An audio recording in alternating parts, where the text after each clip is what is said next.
Assalamualaikum warahmatullahi wabarakatuh. Kenalan sama kita yuk. Perkenalkan, nama saya Muhammad Farudin Rahmawan.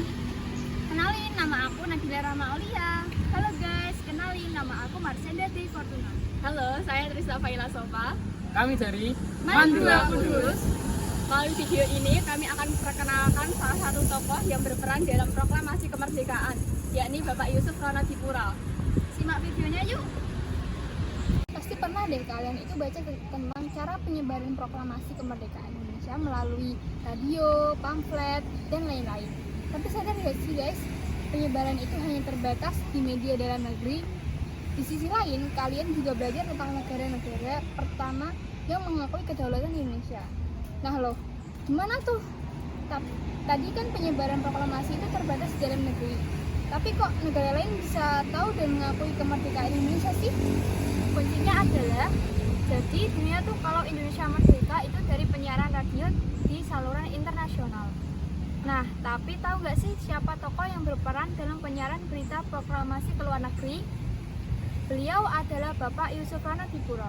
Nama lengkapnya Muhammad Yusuf Ronodipuro, lahir di Salatiga, Jawa Tengah pada 30 September 1919, yang kemudian meninggal di Jakarta pada tahun 2008 pada umur 88 tahun. Beliau ini lulusan sekolah AMS di Batavia. Sekilas tentang pekerjaannya, beliau ini pernah bekerja di sebuah perusahaan dagang milik Belanda sebagai sales kendaraan.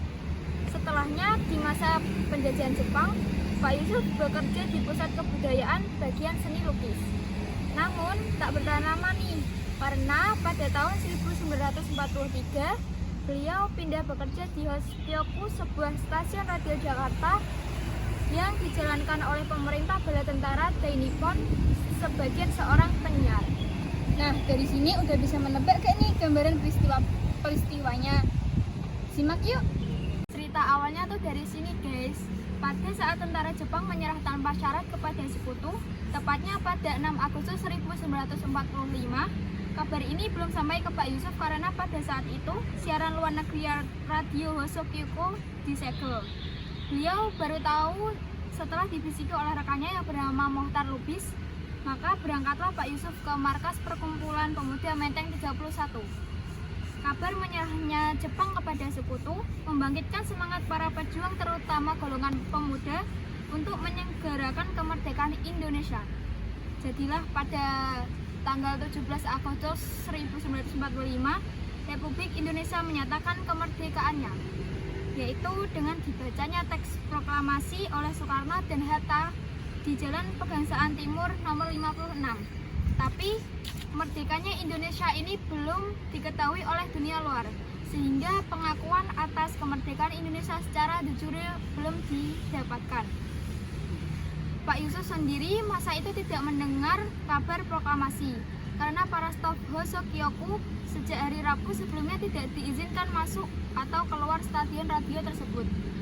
Datang deh Pak Sahrudin memakai skill lompat tembok belakang menembus masuk ke Hoshioku dan menyelundupkan teks proklamasi dan surat dari Adam Malik yang berisi permintaan agar teks proklamasi disiarkan di berita.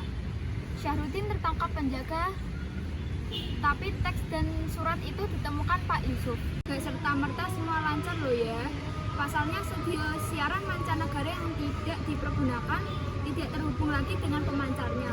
Beruntunglah ada seorang teknisi yang dapat mengotak-atiknya sehingga dapat terhubung kembali. Setelah segalanya dipersiapkan, pada pukul 7 saat sidokan supervisor Nippon lengah, teks proklamasi dibacakan menggunakan bahasa Indonesia oleh Pak Yusuf yang pada saat itu berusia 26 tahun. Selang 20 menit, dibacakan juga versi bahasa Inggris agar radio internasional mengerti maksud siaran tersebut dan meneruskannya. Setelahnya, Pak Yusuf dan rekan-rekan yang membantunya ditangkap dan dikenai siksaan fisik. Kala itu, Pak Yusuf hampir dipenggal sebelum akhirnya Letkol Tomobachi, pimpinan Hoshioku kala itu memerintahkan untuk membebaskan Pak Yusuf. Meski nyawanya hampir hilang, nyatanya nggak sampai di sini loh guys. Pada 23 Agustus 1945, beberapa orang lainnya justru mendirikan radio suara Indonesia dari barang elektronik bekas. Melalui radio ini, kabar akan Indonesia merdeka dalam bahasa Inggris dikumandangkan ke seluruh dunia. Diikuti stasiun radio kecil Jepang yang digunakan menyebarkan proklamasi di daerah. Demikian pula, pidato pertama Soekarno sebagai Presiden Republik Indonesia disusul Muhammad Hatta menyampaikan pidato pertamanya tanggal 29 Agustus.